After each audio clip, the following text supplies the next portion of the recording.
Hello, let's begin with some questions of salary. Now, your question number two. Miss Rakhi is an employee in a private company.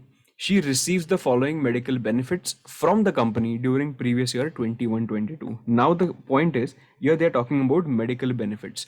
Now medical benefits पूछने के बाद ना तुझे सीधा जाना है अपने नोट्स में जाने के बाद थोड़ा सा याद करना है कि exactly medical benefits medical facility का किधर पॉइंट था.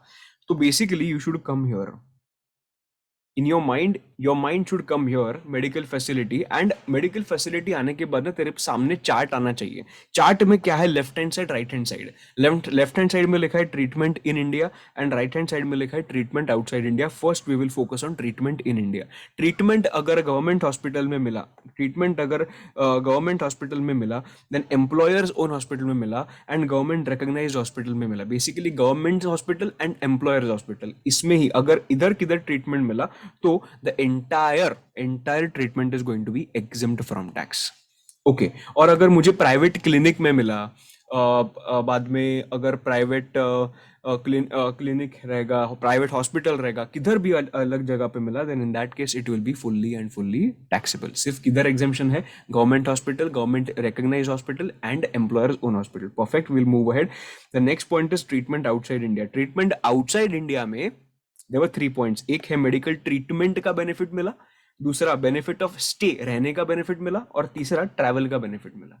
तो मेडिकल ट्रीटमेंट एंड स्टे ये जो पार्ट है ना, मेडिकल ट्रीटमेंट एंड स्टे ये जो पार्ट है ना, it will be exempt from tax if the amount which is spent on the employ is within the limit prescribed by RBI.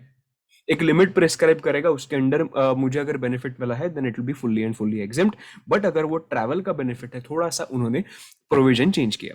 What is the change in the provision? उन्होंने बोला अगर travel कर रहा है और if employer has given you the benefit of travel, then the amount of benefit will be totally exempt from tax, but there is a condition attached to it.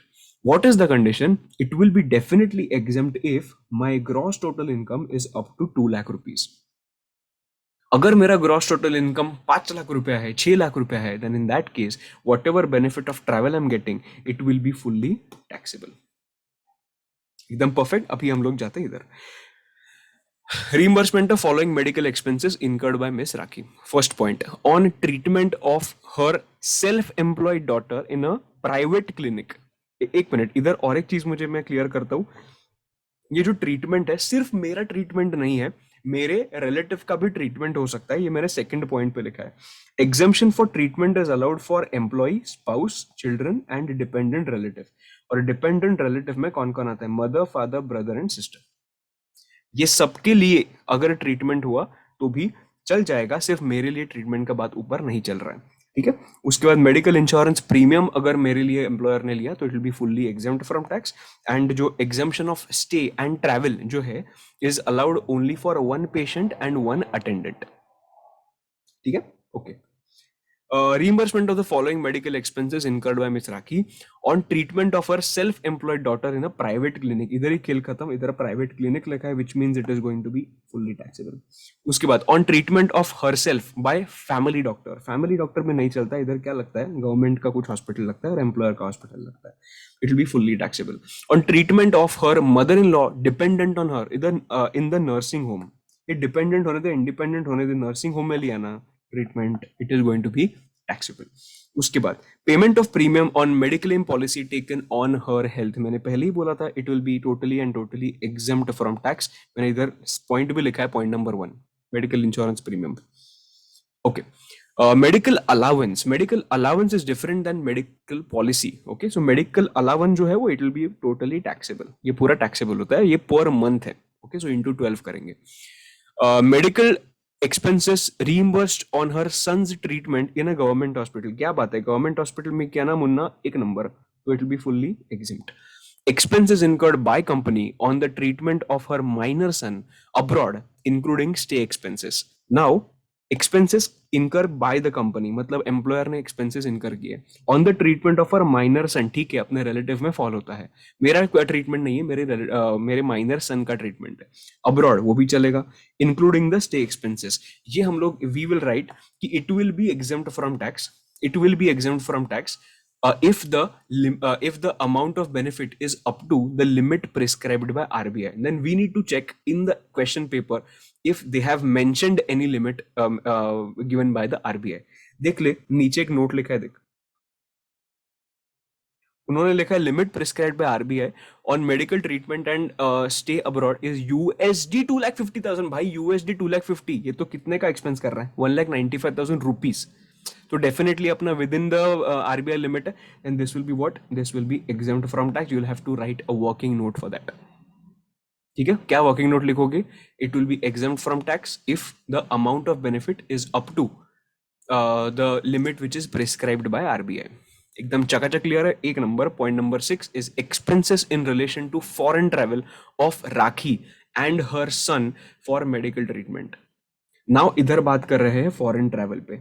Foreign travel पे भी हम लोग बात करेंगे। 1,20,000 will be exempt from tax if the gross total income is less than 2,00,000 rupees.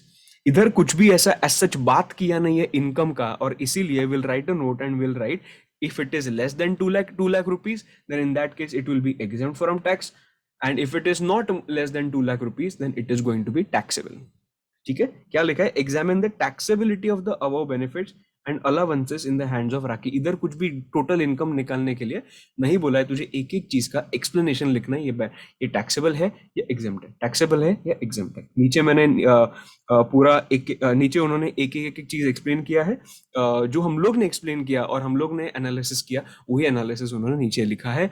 You can see that particular analysis, and if you have any doubts you know where to contact. Okay, next point, next question, let's begin. Question number 3, that is, Mr. X is self-employed with AB Limited on a monthly salary. Okay, ये अच्छा question है, इसके लिए मैं solve कर रहा हूँ। पूरा ध्यान, सबका ध्यान इधर चाहिए। Mr. X is employed with AB Limited on a monthly salary of rupees 25,000 per month and an entertainment allowance and a commission of 1,000 per month each. मतलब entertainment allowance भी 1,000 and commission भी 1,000. Then the company provides him with the following benefits. First one, the company owned accommodation. Company owned accommodation is provided to him in Delhi. मतलब अभी accommodation का बात किया, याद है क्या? कुछ accommodation का बात किया था हम लोग ने। Yes, it was rent free accommodation. Rent free accommodation में अगर तुझे याद होगा तो हम लोग ने ऐसे पार्ट्स देखे थे कुछ, देख ऐसे कुछ पार्ट्स देखे थे रेंट फ्री अकोमोडेशन में। एक तो वो गवर्नमेंट एम्प्लॉय होगा तो क्या, सेकंड अदर एम्प्लॉय होगा तो क्या, and accommodation provided by the government. So basically सबसे इंपॉर्टेंट पार्ट कौन सा था अपना? अदर एम्प्लॉय का। अदर एम्प्लॉय के दो पार्ट्स थे, एक if the accommodation is owned by the employer और accommodation is hired by the employer. अगर वो ओन्ड बाय द एम्प्लॉयर होगा, if it is owned by the employer, then the taxable amount, मतलब क्या हो रहा है, कंपनी के पास घर है and company is giving me the accommodation, then in that case if it is owned by the employer and giving company is giving me the accommodation on rent free of cost, accommodation for stay free of cost, sorry, other employee made owned by the employer है and hired by the employer है। if the house is owned by the employer, and basically क्या हो रहा है, the employer is owning that particular house and giving that particular house to me to stay free of cost, and that's why we are reading rent free accommodation. ठीक है, अगर ऐसा हो रहा है, if it is owned by the employer, then the taxable amount, मेरे हाथ में टैक्सेबल अमाउंट क्या होगा, it will vary 7.5% of salary, 10% of salary और 15% ऑफ सैलरी। 7.5% कभी इफ द पॉपुलेशन जिधर लोकेटेड है अपना हाउस, उधर का अगर पॉपुलेशन इज लेस देन और up to 10 lakhs, then 7.5% applicable होगा। जो एरिया में लोकेटेड है उधर का पॉपुलेशन अगर 25 lakhs अगर होगा, up to 25 lakhs, then it will be 10% of salary, and अगर more than 25 lakhs होगा, then the taxable amount is going to be 15% of the salary. Okay, अगर दिल्ली मुंबई अगर इतने ये अगर जगह पे उन्होंने दिल्ली मुंबई ये जगह पे अगर the flat is located, then in that case without any doubt it is going to be more than 25 lakhs, which means 15% of salary. Salary भी कंप्यूट कैसे करेंगे? ABCDM। A मतलब टैक्सेबल अलाउंसेस, B मतलब बेसिक सैलरी। दो है B, B दूसरा क्या है, बोनस, सी मतलब commission, D is dearness allowance in terms only, and M is other monetary income excluding perquisites. ठीक है, ये हम लोग ने इधर बात किया। और अगर उसके साथ साथ मुझे फर्नीचर भी मिल रहा है, देन इन दैट केस ये तो टैक्सेबल अमाउंट आएगा ही, अलॉन्ग विद दैट मुझे 10% पर एनम भी कॉस्ट मुझे इनकर करना पड़ेगा। Basically 10% per annum of cost will be my taxable income. Basically अगर मुझे घर मिल रहा है, अलॉन्ग विद दैट फर्नीचर मिल रहा है, तो घर के लिए ये है एंड फर्नीचर के लिए ये है। These are the taxable incomes for me. Okay, अभी हम लोग जाते हैं सैलरी के क्वेश्चंस पे। Okay, a company owned accommodation is provided to him in Delhi. Okay, now it is company owned accommodation. First of all देख तू employ कौन सा है, वो एम्प्लॉय कौन सा है, mister X employed by AB limited. So can I say private company, definitely. अभी कंपनी ओन्ड अकोमोडेशन मतलब it is owned by the employer, yes. Provided to him in Delhi मतलब can I say population must be more than 25 lakhs, मतलब 15% of क्या होने वाला है, salary होने वाला है। अभी पूरा सम एक साथ मत पढ़ो, अभी हम लोग को मालूम है कि आगे जाके क्या पूछने वाला है, कंप्यूट द सैलरी। नाउ इधर रुको और मेंटली थोड़ा कैलकुलेशन करना चालू करो कि क्या होने वाला है आगे जाके, क्या कैसे क्या करने वाले हैं हम। 15% ऑफ क्या होने वाला है, सैलरी ना। तो एक बार सैलरी देखते हैं ना, सैलरी कुछ दिख रहा है क्या हम लोग को, let's see. C 25,000 per month, ये तो बेसिक सैलरी हो गया। सो आई विल राइट 25,000 इंटू 12, कितना आता है दोस्त, जरा करो calculate. It will B 3 lakh rupees. Okay, it will B 3 lakh rupees. उसके बाद ये तो 25,000 हो, उसके बाद एंटरटेनमेंट अलाउंस भी है, बिकॉज हम लोग ने A B C D M में ए क्या था, सैलरी का टैक्सेबल अलाउंस, तो ये अलाउंस भी आ जाएगा। तो अलाउंस कितना है, 1,000 पर मंथ मतलब 12,000, एकदम परफेक्ट है। उसके बाद और एक आएगा कमीशन, ए बी सी, सी क्या था कमीशन, तो ये भी आएगा 12,000। So basically can I say my salary is going to be 3,24,000, जिसपे मैं क्या कंप्यूट करने वाला हूँ, 15% कंप्यूट करने वाला हूँ। So 3,24,000, 3,24,000 into 15% comes to 48,600. Perfect है, this is my taxable income, बराबर। प्लस उन्होंने और एक चीज आगे दिया है, that furniture costing 2,40,000 was provided on 1/8/2021। मैंने इधर बोला था तुम लोग को, अगर फर्नीचर भी दिया तो 10% per annum of cost consider होगा। Furniture costing 2,40,000। नाउ 2,40,000 का फर्नीचर है, 2,40,000 इंटू 10% कितना आता है, 24,000। एकदम बराबर है, बिकॉज कॉस्ट ऑफ फर्नीचर का 10% लेना है। मैं तुम लोग को बताऊं ये आंसर गलत है, मैं तुम लोग को बताऊं ये आंसर गलत है, बिकॉज उन्होंने एक चीज बोला है 10% पर एनम दोस्त, 10% पर एनम। मैंने फर्नीचर लिया कभी, मैंने फर्नीचर लिया है, सॉरी, मैंने फर्नीचर लिया है 1/8/2021 को। So my 10% will not be for the entire year, my 10% is going to be 8, 9, 10, 11, 12, 1, 2, 3, मतलब 8 months के लिए ही मेरा से फर्नीचर यूज हुआ है। And that is why my computation will not be 2.4 lakhs into 10%, it will be 2.4 lakhs into 10% into 8/12। मैं गलतियां पहले डेलिबरेटली कर रहा हूं, because I know where students go wrong, and that's why to make you understand what are the mistakes which you can do, I am doing those mistakes for you, and please learn from these mistakes and remember that next time अगर कुछ भी furniture का आया तो तुझे क्या देखना है, तुझे देखना है फर्नीचर कितने मंथ्स के लिए यूज किया है। Okay, okay, perfect. So 2,40,000 into 10% into 8/12 is going to be 16,000 rupees. So this is 16,000. So मेरा पहला पॉइंट है उसका आंसर क्या आया, 16,000। सो 48,600 and 16,000 rupees. Perfect, okay. Next is personal loan of 5 lakhs on 1/7/2021. Personal loan लिया of 5 lakhs on 1/7/2021, on which it charges interest at the rate of 6.75% per annum. ठीक है? The entire loan is outstanding. Assume the SBI rate of interest on 1/4/2021 was 12.75% per annum. अगर तुझे थोड़ा सा याद होगा तो मैंने बोला था कि इंटरेस्ट में मैंने लोन लिया 6.75% का, पर एक्चुअली बैंक कितने का लोन देता है? कितने का लोन देता है? बैंक देता है 12.75% का loan. 1 minute, I guess there is some problem. Yes, I think we are good to go now. There was some problem. There was some camera glitch. Yes. So we were on point number 2, right? So personal loan of 5 lakhs. I have taken a personal loan of 5 lakh rupees from the company, and company is charging 6.75% from me. But actually, अगर मैं SBI के पास गया, SBI is giving me 12.75% पे loan, then in that case, can I say I'm getting a benefit of 6%? Definitely. And government is saying that if you're getting any kind of benefit in the interest also, that is going to be my taxable income. Right? So मैं कैसे compute करूँ? मैं compute करूंगा कितना 5 lakh rupees है into 12.75% minus 6.75%. एकदम बराबर. तो कितना आता है? सो टोटल कितना आएगा? 5 lakhs into 6%. टोटल कितना आएगा? 30,000. 30,000 rupees, right?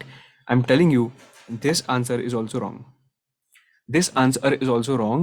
Why? Because बाकी सब कुछ बराबर है, बाकी सब कुछ बराबर है, but you just check that मैंने लोन लिया कभी.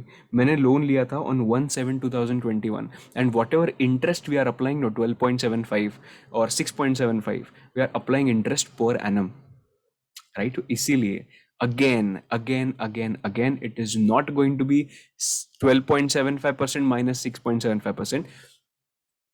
इतना तो हम करेंगे ही, इतना तो हम करेंगे ही, पर इधर जो हम लोग 5 lakhs इंटू करने वाले हैं, वो क्या करेंगे मालूम है? हम ऐसा कुछ करेंगे. ये 6% कैसे आया तुम लोग को समझाना. 12.75 माइनस 6.75, 6% इंटू 7 से कितने महीने के लिए मैंने लोन लिया था? 7, 8, 9, 10, 11, 12, 1, 2, 3, 9 months के लिए. So it will B 9/12. So basically मेरा जो आंसर होने वाला है वो होने वाला है 5 lakhs into 0.06, that is 6%, into 9/12. It is going to be 22,500. Again, I made a mistake first so that you will understand that where can you make mistakes, right? So don't avoid making these mistakes and learn from these mistakes, right? Okay, point number 2. Point number 3 is his son is allowed to use a motorcycle belonging to the company. Okay, company का एक motorcycle था, his son was using it. ठीक है. The company had purchased this motor vehicle for 60,000 on 1/5/2018. The motorcycle was finally sold to him on 1/8/2021 for 30,000 rupees. This is a very tricky point. This is a very tricky point. We need to understand कि exactly लिखा क्या है. पहला लिखा है motorcycle, use करने के लिए दिया था. कुछ याद है कि हम लोग ने इधर देखा था use of motor vehicle, use of movable asset. अभी motor vehicle is a movable asset, definitely yes. तो उन्होंने बोला अगर यूज करने के लिए अगर कुछ भी दिया, अगर वो कंप्यूटर लैपटॉप होगा तो it will be fully exempted. But अगर अदर असेट्स होगा तो देखो कि whether it is owned by the employer और हायर्ड बाय द एम्प्लॉयर. तो इधर क्या है? इधर उन्होंने बोला है it is company had purchased, मतलब कहने से it is owned by the employer. then in that case taxable amount is equal to what? 10% of cost, 10% per annum of cost. Now I'm sure तुम लोग के दिमाग में ऐसा आया होगा कि सर हम लोग को ये पॉइंट समझा कि परचेस किया था on 1/5/2018, 1/5/2018, and motorcycle was finally sold to him on 1/8/2021. इधर ही पूरा गेम चेंज होता है. अभी देख क्या हो रहा है, अभी देख हो क्या रहा है, हो क्या रहा है, देख हो क्या रहा है, देख 1/5/2018 मतलब 3 साल पहले परचेस किया था कंपनी ने 60,000 रुपीज के लिए. अभी ये फाइनेंशियल ईयर लिखता हूँ, फाइनेंशियल ईयर सॉरी 1/4/21, 31 31/3/22, राइट, 31/3/22। अभी ये फाइनेंशियल ईयर में उन्होंने ये दिन पे ये दिन पे मोटर व्हीकल बेच दिया। मोटर व्हीकल बेच दिया किसको? टू हिम ओनली, मतलब मुझे ही मोटर व्हीकल बेच दिया। मतलब कभी बेच दिया? 1/8/2021। सो कैन आई से during this period I was using a motor vehicle, and during this period I am owning the motor vehicle, right? In this period I am using the motor vehicle, in this period I am owning the motor vehicle, because अभी you'll say कि इसका क्या फर्क पड़ता है? अरे इसका बहुत फर्क पड़ता है। देख, point number 6 is this and point number 7 is this, these are two different points। वो both the points will come here। इधर बोला क्या है? यूज ऑफ मूवेबल असेट में सिर्फ कौन सा टाइम आएगा? लेफ्ट हैंड साइड वाला टाइम आएगा। कब से? 4, 5, 6, 7, only 4 months will come for usage, right? Usage का क्या कंडीशन है? यूजेज का condition taxable amount is equal to 10% per annum of the cost. Now here we know the cost, so इधर मैं लिखता हूँ यूज के लिए कैसे कंप्यूटेशन करेंगे? 60,000 rupees into 10%, but again this is per annum, so we will do into 4/12, right? So 60,000 into 10 into 4/12, so the amount comes to 2,000 rupees। सो मेरे हाथ में कितना टैक्स लगेगा? 2,000 रुपीज का टैक्स लगेगा फॉर यूजेज। अभी क्या हुआ है? ट्रांसफर किया है कंपनी ने टू द एम्प्लॉय, राइट? तो ट्रांसफर किया है तो नीचे के 7th पॉइंट में आएगा। 7th point is what? Transfer of movable asset. इसमें 3 कैटेगरीज किए उन्होंने। ट्रांसफर क्या किया? ट्रांसफर तूने लैपटॉप किया है, कार किया है, या एनी अदर असेट किया है? लैपटॉप किया है, कार किया है, या एनी अदर असेट किया है? Now maximum people will say कि ये इधर कार में फॉल हो जाएगा, पर भाई ये कार में फॉल नहीं होगा, कार में फॉल नहीं होगा बिकॉज ये मोटरसाइकिल है। ये मोटरसाइकिल है, ये कार में फॉल नहीं होगा। This is very important, this is very important. Please please please ध्यान देना। मैं तुम लोग को फ्रैंकली बताऊं, मैंने इसमें गलती किया था। मैंने इसमें गलती किया था। अभी कोई ज्यादा लोग ऐसे बोलेंगे नहीं जिधर के लोगों ने गलती किया था, पर मैं खुद बोल रहा हूँ, मैं एडमिट कर रहा हूँ कि मैंने जब भी खुद से मैं हमेशा सब सम सॉल्व करता हूँ मेरे हाथ से। So then only I understand कि where somebody can make mistakes. So मैं वैसे नोट्स ड्राफ्ट करता हूँ, वैसे सिखाता हूँ। ये मैं बोल रहा हूँ पॉइंट नंबर 3 में मैंने गलती किया था। मैंने मोटरसाइकिल, मोटर व्हीकल जैसा पढ़ा, and I treated that motor vehicle, and I made that motor vehicle fall under this car. But please understand, this is not a motor vehicle, this is specifically talking about a car, and मेरे example में क्या है? Motorcycle है। Understanding, don't make this mistake because this is important. Motorcycle है तो किधर fall होगा? Any other asset में फॉल होगा। एनी अदर असेट का डेप्रिसिएशन क्या है? डेप्रिसिएशन है 10% एंड एसएलएम बेसिस पे। नाउ मैंने जब भी एक्सप्लेन किया, जब भी सब कुछ रिवीजन लेक्चर में एक्सप्लेन किया ये पॉइंट, तभी मैंने समझाया था कि इसका डेप्रिसिएशन का मेथड थोड़ा अलग है और वो कैसे कंप्यूट करना है। तो अभी I am not explaining that, you can go to that video and watch that video. पर अभी हम लोग आते हैं वापस इधर। परचेस कभी किया था? 1/5/2018 में। ये फाइनेंशियल ईयर वाइज इसका डेप्रिसिएशन नहीं आता, ये एग्जैक्ट डेट टू डेट जाता है आगे। जैसे कंप्लीटेड ईयर आता है, तभी जैसे कंप्लीट होगा ईयर तब वैसे उतना डेप्रिसिएशन मिलेगा। अगर एक ईयर कंप्लीट नहीं हुआ तो उसका डेप्रिसिएशन नहीं मिलेगा। तो 1/5/2018 को परचेस किया था। So 1/5/2018 to 1/5/2019 first year, 1/5/2020 second year, 1/5/2021 third year. उसके बाद सेल कभी किया मुझे? 1/8/2021। सो कैन आई से जो तीसरा साल जो था वो कंप्लीट होके फोर्थ ईयर कंप्लीट नहीं हुआ। 2019 first year, 20 second year, 21 third year, ये कंप्लीट हुआ तीसरा साल। उसके बाद फोर्थ ईयर चालू तो हुआ था, पर 1/8/2021 को बेच दिया मोटरसाइकिल। इन दैट केस 3 साल का डेप्रिसिएशन आएगा at the rate of 10%। Okay, so 60,000 into 10% कितना आता है? 60,000 इंटू 10% कितना आता है? 60,000 इंटू 10% आता है 6,000 इंटू 3 ईयर्स, मतलब कितना आता है? 6,000 into 10%, 60,000 into 10% is 6,000, 6,000 into 3 is 18,000। Perfect है। अभी 18,000 ये डेप्रिसिएशन है, तो इसीलिए 60,000 rupees minus 18,000 if I do, I will get the figure of 42,000. So इतना मुझे टैक्स लगना चाहिए, पर इतना वापस टैक्स नहीं लगेगा बिकॉज मैंने वो मोटरसाइकिल के लिए मैंने 30,000 ऑलरेडी पे कर चुका हूँ, and that is why I will reduce 30,000 rupees. I am telling this to the government. 42,000 तो मुझे समझा, मैंने परचेस किया ना, वो मैंने परचेस किया वो पर्टिकुलर मोटरसाइकिल फॉर 60,000 रुपीज. मतलब वो बेसिकली मैंने परचेस किया मोटरसाइकिल जिसका वर्थ है right now it is 42,000 rupees.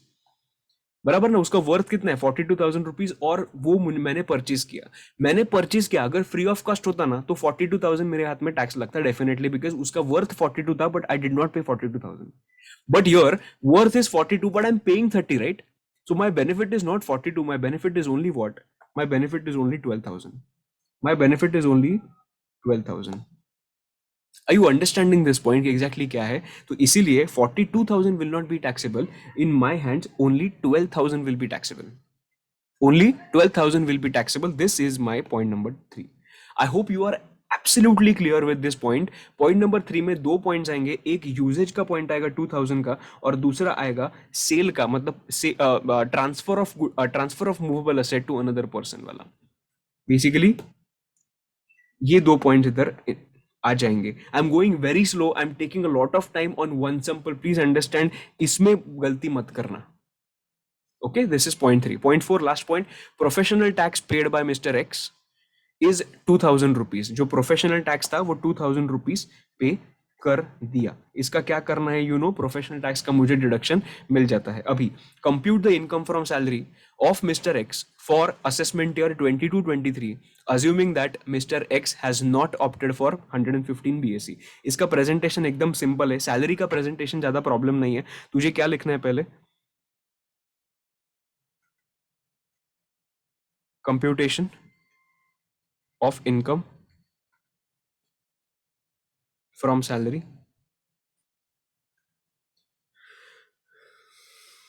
in the hands of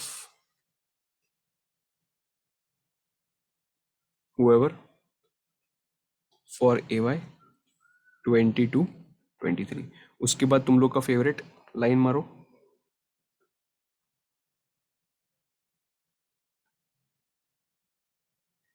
okay, उसके बाद राइट पर्टिकुलर्स.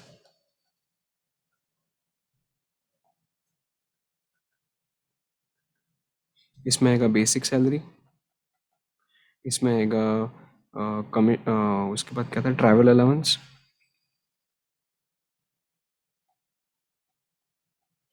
उसके बाद क्या था? कमीशन.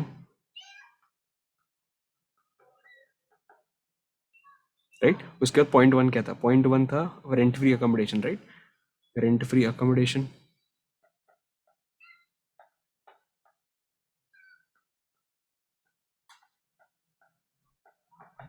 इसमें हम लिखेंगे working note number 1. Working note 1 में हम क्या कंप्यूटेशन करेंगे? वर्किंग नोट नंबर 1 में हम लोग ये कंप्यूटेशन करेंगे जो हम लोग ने इधर किया.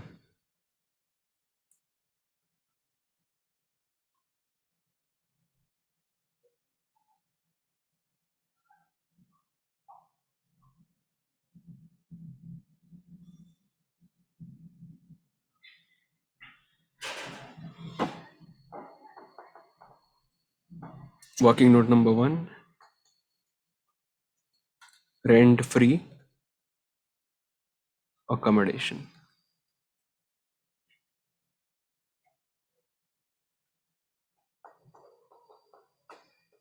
Taxable amount of perquisite would be dependent upon the locality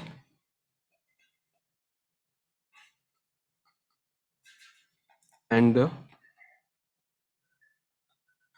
population of the house. Sorry, population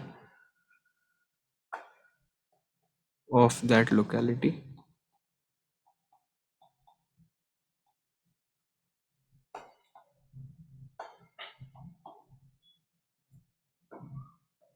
with respect to The accommodation is provided by the employer.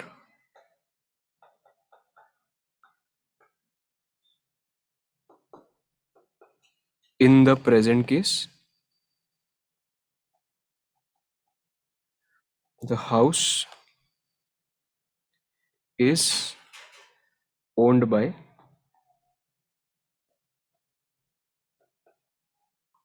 the employer in Delhi. Therefore,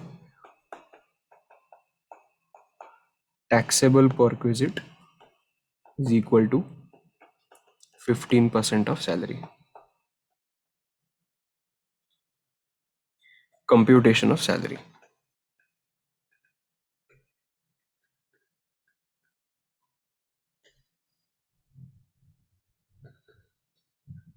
Basic plus commission plus travel allowance. This was some 3 lakh something, right? This was 3 lakh plus 12,000 plus 12,000. 3 lakhs plus 12,000 plus 12,000. So total salary कितना हुआ? 3,24,000. Perquisite is equal to 3,24,000 into 15% comes to 48,600.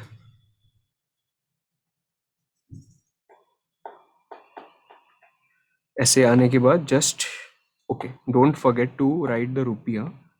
ये रुपी important है. और ऐसे circle करने का, ठीक है, क्लाउड बनाने का. उसके बाद furniture point number 2. First point किधर है? फर्स्ट पॉइंट ये है.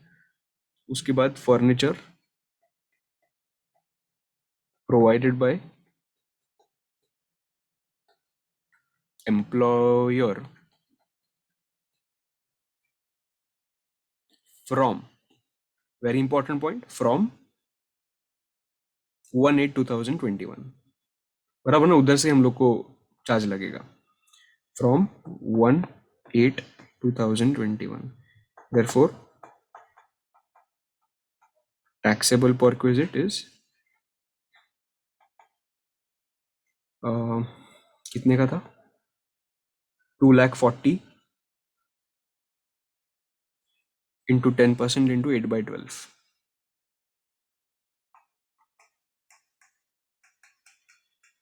Okay, don't write 2.4 lakhs, write 2,40,000 entirely into 10% into 8/12. The answer comes to 16,000.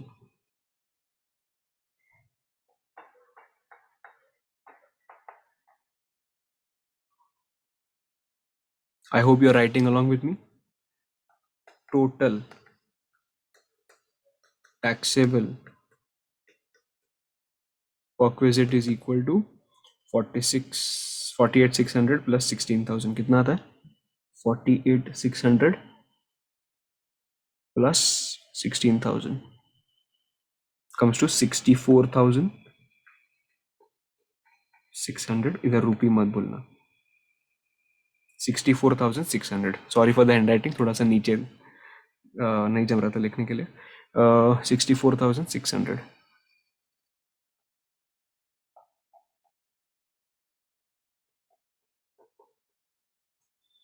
Travel is what? Travel allowance, sorry ये तो आउटर कॉलम में आना चाहिए ना. 3,12,000 12,000 64,600. परफेक्ट है, एकदम क्लियर है. उसके बाद पर्सनल लोन का लिखेंगे. Personal loan 5 lakhs into 6% into 9/12.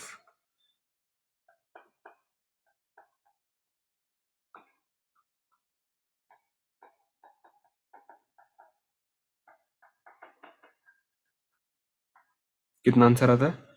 It will come to 22,500.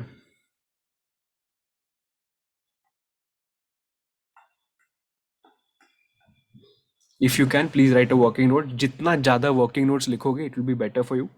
और मैंने कैसे एक्सप्लेन किया ये रेंट फ्री अकोमोडेशन का पहला प्रोविजन, ये प्रोविजन कुछ भी ऐसा टेक्निकल वर्ड टू वर्ड मैंने बुक से नहीं लिखा था, but I know that what did I analyse. So basis में analysis I wrote my own working note. So ये पढ़ने के बाद एग्जामिनर को समझ जाएगा कि मुझे समझा है कॉन्सेप्ट और मैंने बराबर लिखा भी है. Don't directly come to the conclusion. Okay, so directly answer मत लिखना, थोड़ा लिखना वर्किंग नोट में, तो तुझे आंसर मार्क्स अच्छे मिलेंगे इसके लिए. ठीक है. उसके बाद पॉइंट नंबर 3 हो गया यूज ऑफ मोटर व्हीकल. अब इधर लिखेंगे use of motor vehicle.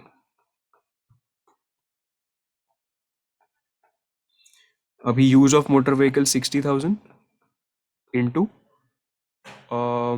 60,000 into कितना, 4 महीने यूज किया ना. 60,000 इंटू 10% इंटू 4/12.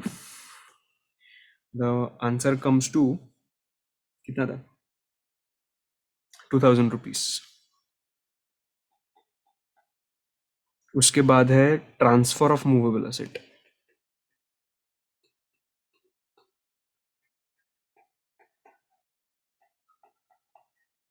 इसके लिए मुझे क्या लिखना पड़ेगा, वर्किंग नोट 2 लिखना पड़ेगा. इसके लिए मुझे वर्किंग नोट 2 लिखना पड़ेगा ट्रांसफर ऑफ मूवेबल असेट में. ओके, सो इधर मैं जाऊंगा और इधर डालूंगा page.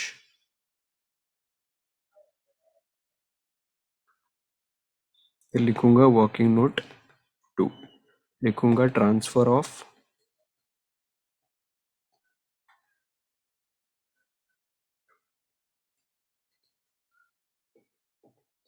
asset purchased on asset sold on. Purchase कभी किया था, 1518 1821.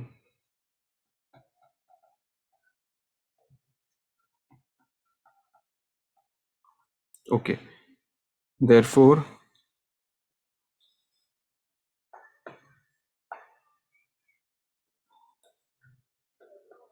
depreciation is equal to 60,000 into 10% into 3 years, right? So it will be what, rupees 18,000. So मेरा depreciation हुआ. Therefore WDV as on कितना आएगा, 1/5/2021 is equal to rupees 60,000 minus rupees 18,000. It is going to be rupees 42,000. Price paid by the employee for such asset is equal to rupees 30,000. Therefore total work visit is equal to rupees 42,000 minus rupees 30,000, which will be rupees 12,000. Okay, ये आने के बाद एक मैं मस्त चकाचक cloud करूंगा, वापस इधर आऊंगा and I will right 12,000 here. Perfect.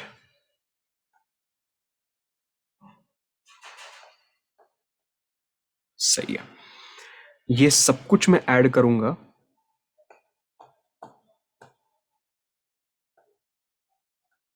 And I will right gross salary. कितना था, अभी ये कंप्यूट नहीं करूंगा, कितना, 425,100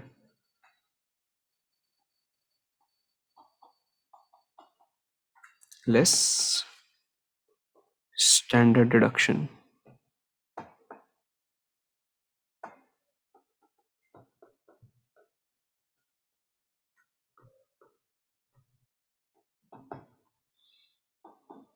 50,000. Okay, actually I should write this in the inner column. And professional tax, right, 1000 कुछ पे किया था ना, सॉरी 2000 कुछ, 2000 रुपीज मैंने प्रोफेशनल टैक्स पे किया. So I will write 2000 rupees. Don't forget to put a bracket so that confusion नहीं होगा. So I will write 52,000 rupees, and this is how I will get the answer of income from salary.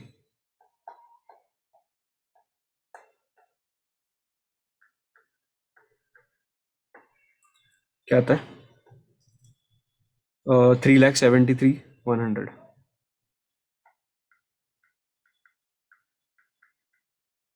3,73,100. And this is how you will solve the sums, that is which are covered under income from salary. I am going to take one more sum on pay scale. तो अभी हम लोग ने 2 sums किए. एक first सम किया, वो actually 3 sums किए हम लोग ने ना. अभी एक मिनट, कितने किए अभी? एक मिनट, हाँ, क्वेश्चन 2 किया and we did question number 3. Perfect है. अभी हम लोग और एक सम करेंगे and that is question number 5. ये क्वेश्चन नंबर 5 बहुत अच्छा सम है. पे स्केल पे क्वेश्चन है, थोड़ा सा अलग क्वेश्चन है. So I thought I will cover that question for you. So let's begin. Okay, let's start with question 5. From the following details, find out the salary chargeable to tax for the assessment year 20 to 23. Whenever you will see assessment year, you'll have to convert it first into financial year, which means this is going to be financial year 21-22. Assuming that he has not opted for the provisions of section 115 BSc, okay, no problem. Mr. X is a regular employee of Rama and Company in Gurgaon. Basically, Mr. X is not a government employee, he is a normal private company's employee. Okay, he was appointed on 1/1/2021 in the scale of 20,000, 1,000, 30,000. इसका मतलब क्या? This is basically अ पे scale. पे scale exactly होता क्या है? Pay scale में they will give you one salary in one format. You need to analyse कि ये सैलरी पढ़ना कैसे है एग्जैक्टली. सी, स्टार्ट डेट क्या है, मतलब उसके एम्प्लॉयमेंट का स्टार्ट डेट क्या है? उसके एम्प्लॉयमेंट का स्टार्ट डेट इज 1/1/2021. सो उधर से एक साल 1/1/2021 टिल 31/12/2021, ये जो पीरियड होगा उसमें उसका पर मंथ सैलरी होने वाला है 20,000 रुपीज. सी, 20,000 रुपीज. उसके बाद सर आगे 1,000 क्या लिखा है? 1,000 है उसके नेक्स्ट ईयर, मतलब 1/1/2022 से लेके 31/12/2022 में उसका सैलरी 1,000 से बढ़ने वाला है, which means it is going to be 21,000. Okay, now relevant financial year is what? Relevant financial year is financial year 21-22. So can I say 21-22 will start from 1/4/2021 till 31/3/2022. Absolutely yes. अभी अगर मुझे salary compute करना है ये financial year के लिए, तो can I से मेरे पास 21 के 9 मंथ्स है. अप्रैल मई जून जुलाई अगस्त सितंबर अक्टूबर नवंबर दिसंबर, ये 9 मंथ्स है. सो ये जो 9 मंथ्स है उसके लिए मेरा सैलरी कितना है? मेरा सैलरी है 20,000 rupees per month. So basically मेरा टोटल सैलरी का कंप्यूटेशन कैसे होगा? 20,000 रुपीज इंटू 9 मंथ्स. एंड बाकी के 3 महीने तो नेक्स्ट ईयर में आ रहा है. तो नेक्स्ट ईयर में मेरा सैलरी कितना है? नेक्स्ट ईयर में मेरा सैलरी है 21,000. सो बेसिकली इधर आएगा 21,000 इंटू 3 मंथ्स. सो टोटल कितना आएगा? 1.80 lakhs and 63,000. So basically, it is going to be 1,80,000 plus 63,000, which is going to be 2,43,000. ये कैलकुलेट करके रख दो. उसके बाद अभी देखते हैं कि आगे क्या पूछा है. ये है तेरा normal salary and this is how you should do the pay scale का पे स्केल का sum to compute the salary component. ठीक है, आगे पढ़ते हैं. He is paid 10% dearness allowance. Whenever this is given, no, he is paid 10% of dearness allowance. 10% of what? 10% of always basic salary. See, 10% dearness allowance, whenever they will say, you have to understand they're talking about 10% of basic salary. Okay. So basic salary we know is 10% is going to be what? Dearness allowance. And bonus equivalent to 1 month pay based on the salary of March every year. Now every year में जो मार्च आता है, every year जो मार्च आता है, वो salary, वो जो मंथ का सैलरी होगा, वो मंथ का salary is going to be the employee's bonus. Now the question is, sir हम लोग मार्च इसका लेंगे या मार्च इसका लेंगे? मार्च कौन से फाइनेंशियल ईयर का, कौन से ईयर का लेंगे? 21 का लेंगे, 22 का लेंगे? अरे भाई एक मिनट, तुझे फाइनेंशियल ईयर में जो मार्च आता है ना, वो फाइनेंशियल ईयर का मार्च लेना है. Now you only tell me, अगर मेरा फाइनेंशियल ईयर 21 22 है, तो मार्च 21 आएगा या मार्च 22 आएगा? मेरे कंप्यूटेशन में, मेरे कंप्यूटेशन में आएगा मार्च 22. बिकॉज वो फाइनेंशियल ईयर में मार्च कौन सा है? वो फाइनेंशियल ईयर में मार्च है 22 का. एंड दैट इज व्हाई मार्च 22 में क्या था मेरा सैलरी? ये देखो, इधर देखे मिलेगा मुझे वो सैलरी 1/1/2022 से लेके 31/12/2022 तक मेरा per month salary was 21,000. And which means मेरा मार्च का भी salary is 21,000. And which means my bonus is also 21,000. I hope you are clear with this part. हम लोग अभी आगे बढ़ते हैं. ओके, हमारा बेसिक सैलरी हुआ, डियरनेस अलाउंस हुआ एंड बोनस हुआ. सी, इधर गलती मत करना, मार्च 2021 का मत पकड़ना. अगर मार्च 2021 का आपने पकड़ा, मार्च 2021 का आपने पकड़ा, then in that case this is financial year 2021, and that is why we did not consider the March for 2021. Okay, वो फाइनेंशियल ईयर, अपना जो रेलेवेंट फाइनेंशियल ईयर है, उसमें कौन सा मार्च आता है? उसमें मार्च आता है 22 का. That's why we took that March. Okay. He contributes 15% of his salary and dearness allowance towards his recognized provident fund. ठीक है, वो recognized provident fund के लिए वो क्या कर रहा है? Contribute कर रहा है. तो ये उसका salary बन जाएगा क्या? नहीं, उसका वो contribution है. This is just the information which is given. And the company contribute the same amount. इधर आएगा प्रॉब्लम, इधर होगा प्रॉब्लम, बिकॉज मैंने जब भी कॉन्ट्रीब्यूट किया ना, तभी उसमें कुछ प्रॉब्लम नहीं है, वो टैक्सेबल नहीं होगा. मैंने कॉन्ट्रीब्यूट किया तो मुझे टैक्स का.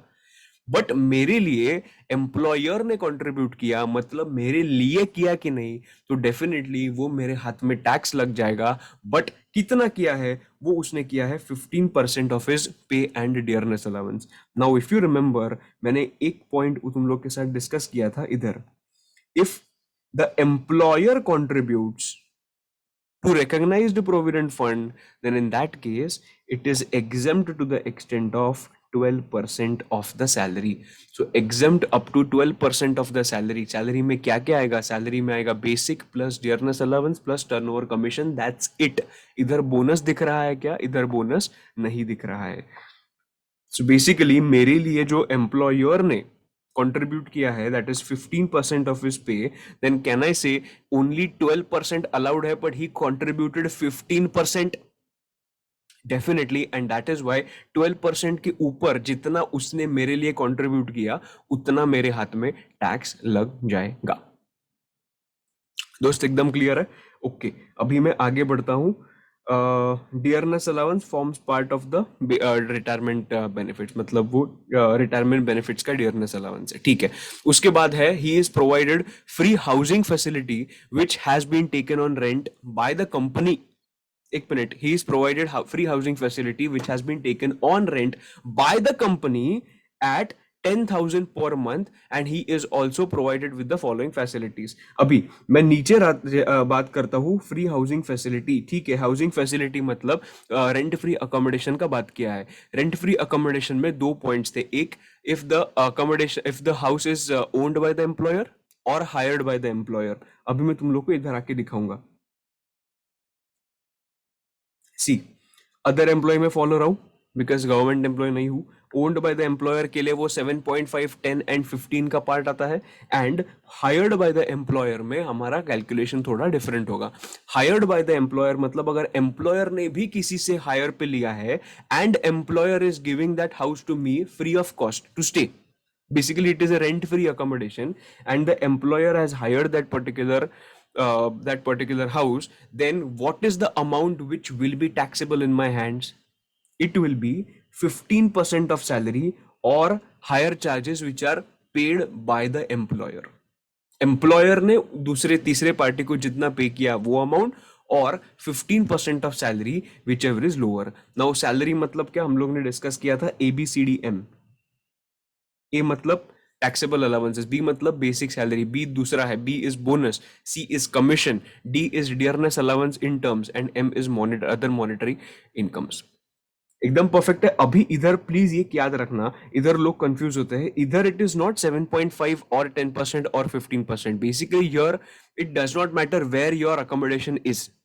इधर सीधा 15% irrespective of the location of that particular house. So basically it is 15% of salary और higher charges paid. मैं तुम लोग को बताया तुम लोग गलती किधर कर सकते हो. इधर तुम लोग का गलती हो सकता है, इधर तुम लोग को डिसाइड करना है कि वो अकोमोडेशन किधर लोकेटेड है. बट इधर आपको अकोमोडेशन किधर लोकेटेड है प्लीज प्लीज प्लीज ये नहीं देखना है. इससे अदरवाइज कंफ्यूजन हो जाएगा and you will make a small mistake which will lead to 6 to 7 loss of 6 to 7 marks.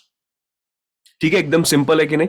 Okay, तो बेसिकली मुझे क्या करना है, हायर चार्जेस पेड. उन्होंने लिखा है कि कितना चार्जेस उन्होंने पे किया था. देखना, ही is provided free housing facility for 10,000 per month. So basically 1,20,000 company ने मेरे लिए पे किया है, और 15% of salary which ever is lower. हम लोग देखेंगे क्या है. ठीक है, बाद में है he is also provided with the following facilities, और उन्होंने थोड़े फैसिलिटीज के बारे में बात किया है. And he is getting telephone. ठीक है, उसके बाद हम लोग को लिखना क्या है, taxable salary. So will start with the question कि हम लोग कैसे स्टार्ट करते हैं हमेशा. We should always start with computation salary, computation of salary in the hands of कौन था ये, मिस्टर एक्स, फॉर AY 22-23. ठीक है, अभी तुम लोग का फेवरेट काम लाइन मारना.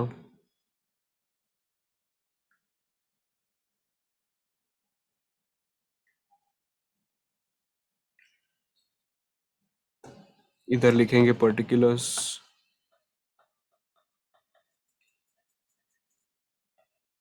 Rupees rupees. First I will right basic salary.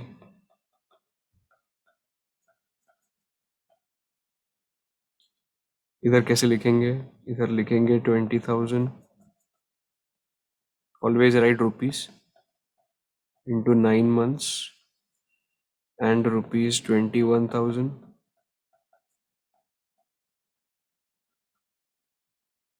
into 3 months. इसका कितना आता है, 2,43,000. आउटर कॉलम में लिखो.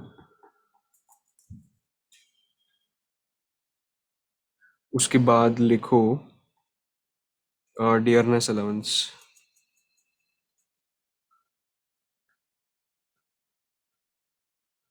10% is going to be 24,300. उसके बाद क्या है, क्या था, bonus,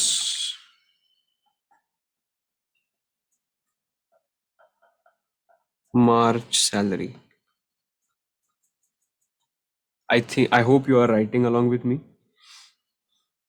March salary, it is 21,000. Now next one is employer's contribution.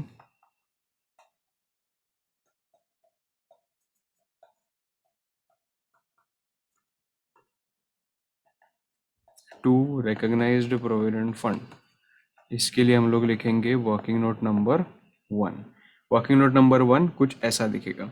Employers contribution towards RPF is exempt to the extent of 12% of salary. 12% of salary तक exempt है, बट उसने तो 15% मेरे लिए कंट्रीब्यूट किया है ना, and that is why 3% would be taxable in the hands of mister X. अभी 3% of what, 3% of salary. What is the meaning of salary? Salary मतलब basic salary, dearness allowance and turnover commission. अभी ये तीन छोड़ के कुछ भी नहीं आएगा सैलरी के डेफिनेशन में. तो अपने इधर बेसिक है, डियरनेस अलाउंस है, but we do not have turnover commission, and that's why 3% of what we will take, 3% of basic plus dearness allowance. ये add करके I will get the figure of what, 8019. Now I will go here and write 8019.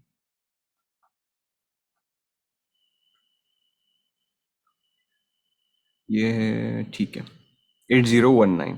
उसके बाद हम लोग देखेंगे, उसके बाद देखेंगे रेंट फ्री अकोमोडेशन.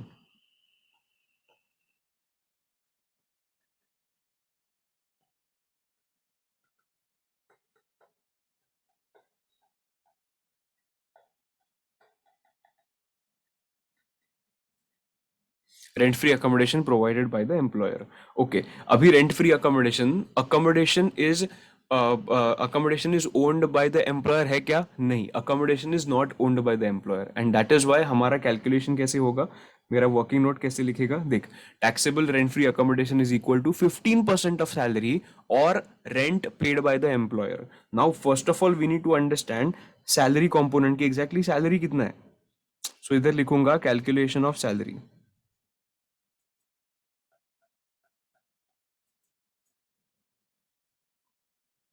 सैलरी में क्या क्या आएगा? It will be, salary is equal to base, A is taxable allowances,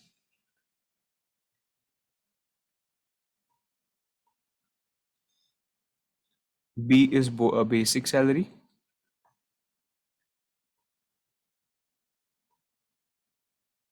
actually मैं नीचे लिखता हूँ ये,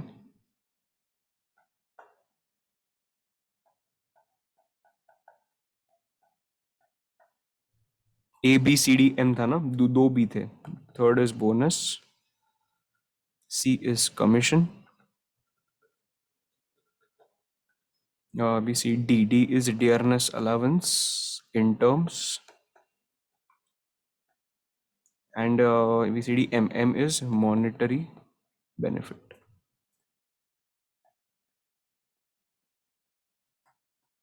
Now we have basic salary of 2,43,000. बराबर ना, 2,43,000.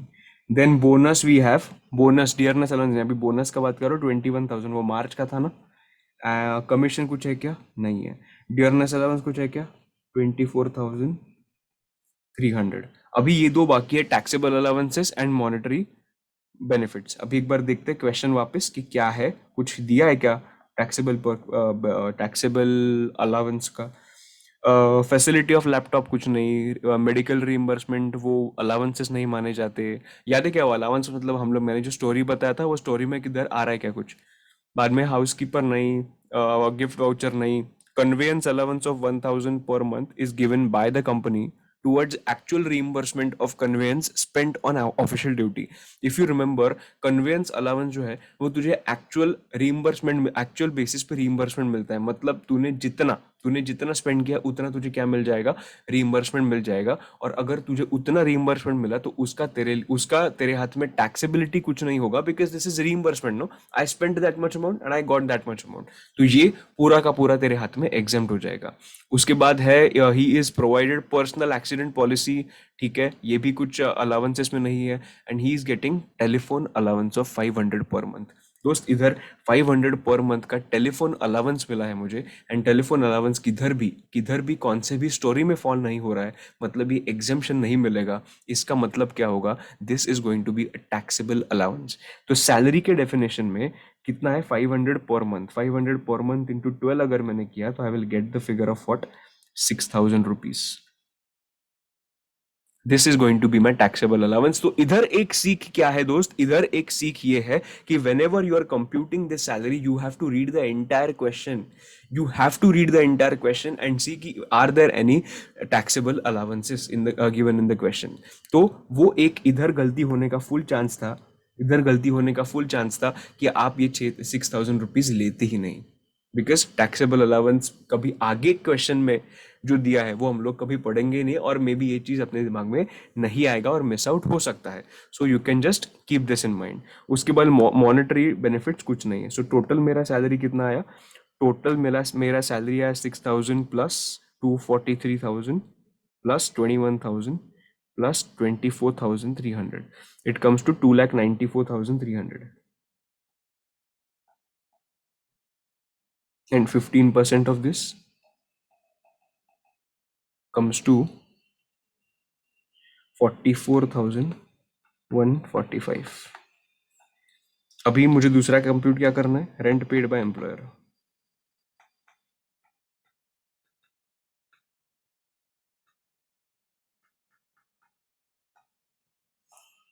कितना आएगा, 10,000 रुपीज पर मंथ है ना, into 12, basically 1,20,000. So which ever is lower में क्या आएगा, विच एवर इज लोअर में 44,145. बराबर ना, which ever is lower. Okay, so I will go your rent free accommodation. 44 क्या था, 145. 44,145. अपना मेन जो चैप्टर का, सॉरी, क्वेश्चन का पार्ट था, वो हम लोग का अभी कम खत्म हो गया है. अभी नेक्स्ट पे आता है facility of laptop costing 50,000. Facility of laptop costing 50,000. कभी भी लैपटॉप का फैसिलिटी मिलता है यूज करने के लिए, जब मिलता है, it is never taxable. So facility of laptop के लिए हम लोग एक वर्किंग नोट लिखेंगे, और वर्किंग नोट में क्या लिखेंगे, it is never taxable. Working note number 3, laptop facility provided by employer is never taxable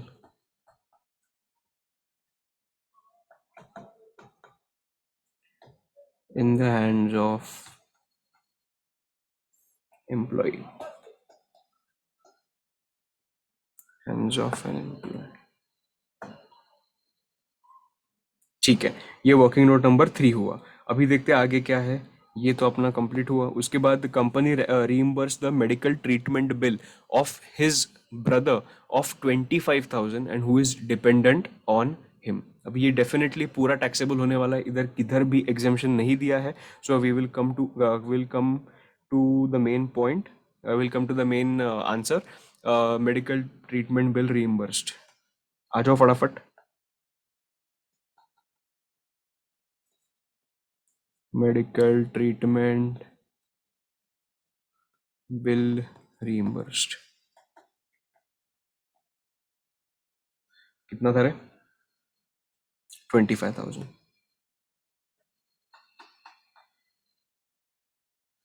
okay, ये हुआ, ये हुआ. उसके बाद monthly salary of 1,000 of a housekeeper is reimbursed by the company. Of course housekeeper का monthly salary अगर employer ने pay किया होगा, तो डेफिनेटली अपने सैलरी में ऐड हो जाएगा वो, as a perquisite. Monthly salary of housekeeper 10,000 per month, which will be, sorry, 1,000 per month, which will be 12,000 per year. Okay, अभी हाउस कीपर हुआ, ये हुआ. Gift voucher of 10,000 on the occasion of marriage anniversary. कुछ भी employer से gift मिलता है employ को, वो हमेशा टैक्स हो जाता है, 5,000 के ऊपर होगा तो. Then gift received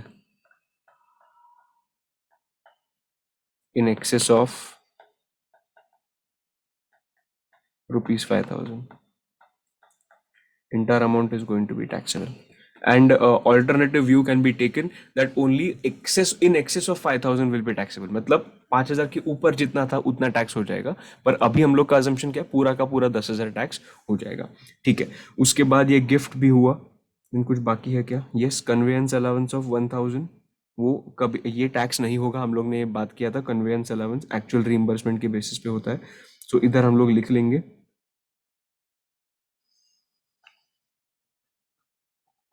working note number 4,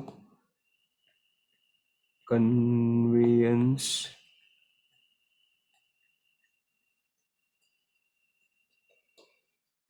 is not taxable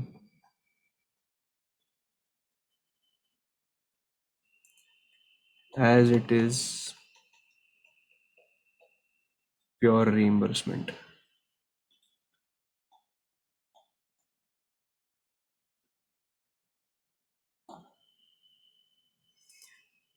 okay, अभी अपना लास्ट बाकी है telephone allowance of 500 per month. तो वी विल राइट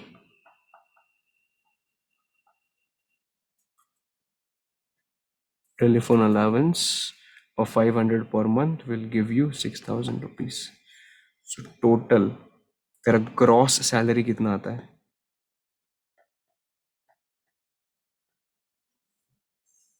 तेरा ग्रॉस सैलरी आता है 243,000 plus 24,300 plus 21,000 plus 8019 plus 444145, sorry ज़्यादा हो गया थोड़ा, 44,145 plus 25,000 plus 12,000 plus 10,000 plus 6,000, 393,464. Perfect. 393,464. Abhi will go here. 3,93,464 minus करूँगा standard deduction.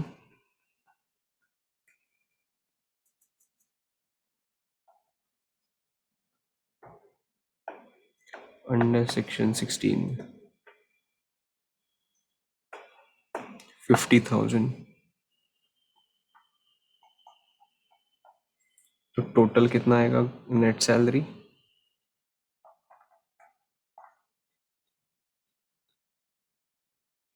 Net salary is going to be 3,43,464. 3,43,464. And this is how you should do your salary ka sum. I hope you are clear with the way how we read the question, the way how we wrote the answer, and whenever you'll practice the sums, I want you to solve at least 10%, 10 to 15%, 4 to 5 sums total मुझे लगता है कि आपने solve करना चाहिए to get a hang. See कभी कभी होगा क्या कि कभी कभी because of lack of time आपके लिए पॉसिबल नहीं होगा सब सम्स सॉल्व करना, बट सम्स सॉल्व करना इंपॉर्टेंट है. 10 सम्स होंगे तो एटलीस्ट 4 सम्स उसमें से लिख के सॉल्व करना, so that you will understand कि कितना जगह छोड़ना है. कि अगर वर्किंग नोट लिखना है तो आपको थोड़ा सा अंदाजा आना चाहिए. और अदरवाइज होगा क्या ना, otherwise you'll think all these things in the paper and you will waste your time. And this, with this intention, I'm solving all these questions in front of you, so that with an expectation that you will write along with me, so that you will be clear कि मुझे अगर ये question आया तो मेरा start हमेशा ऐसे ही होना चाहिए. अगर मुझे 4 एडजस्टमेंट्स में से एक एडजस्टमेंट नहीं आ रहा है तो 3 एडजस्टमेंट लिख के मैं मार्क्स कैसे ला सकता हूँ? ये मैं तुम लोग को इधर सिखा रहा हूँ और उसका मैं प्रैक्टिस आपसे करवा रहा हूँ. ये प्रैक्टिस होने के बाद तुझे एक थोड़ा सा कॉन्फिडेंस आ जाएगा कि मुझे लिखना कैसे है. अगर तुझे ये समझाना तो तुझे कुछ भी प्रॉब्लम नहीं आएगा in the exam while writing your exam paper. Perfect. Great. I will see you in the next lecture, solving some additional questions of some different chapters. See you then. Bye bye and take care.